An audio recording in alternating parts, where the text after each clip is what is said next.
Hey guys, I wanted to post a quick video of my crankshaft install and just ask a few questions and get any advice if you think this is looks fine.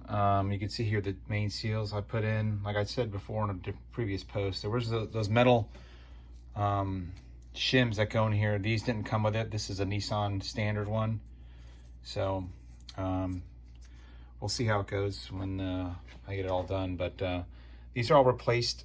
These bolts have all been replaced. Like I said, I damaged one of them.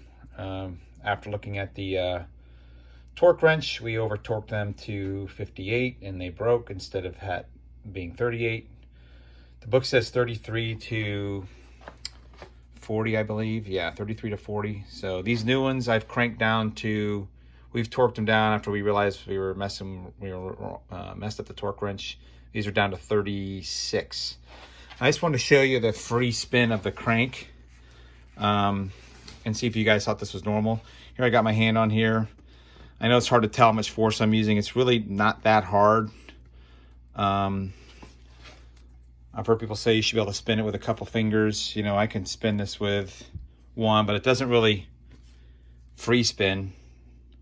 If I grab my thumb here and run it, it kind of stops pretty quick.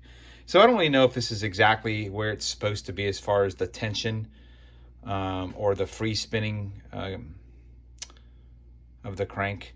I torqued it down to 20, started from the center, moved out like it's directs, and then I spun it. It felt the same as it does here at 36. So you guys that have built engines before, maybe you can tell me how difficult this is supposed to move, this crank.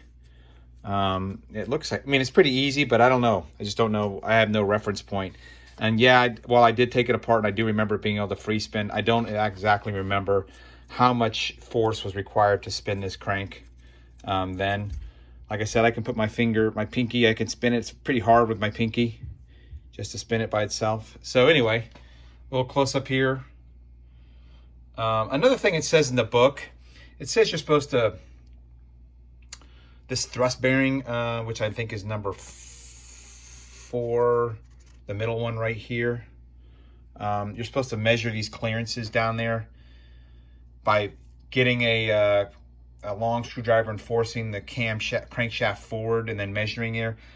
I mean, I tried this. It didn't really have any free play at all. I measured that distance there, 0.0002. Kind of didn't really fit. A little bit. It kind of stuck a little bit. But anyway, one thing else I noticed when I got it back from the shop, the caps were actually in the wrong direction. So I don't know if they honed them like that with them in the other direction, if that makes a difference.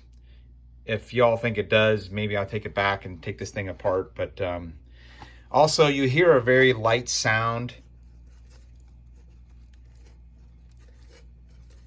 when you spin the crank. Probably cannot pick it up in the video. It almost doesn't sound like a grinding. It sounds like a sticky liquid. And I used assembly lube, the Lucas assembly lube, and I lubricated those pretty liberally. These were Nissan standard size OEM bearings. The journals were measured.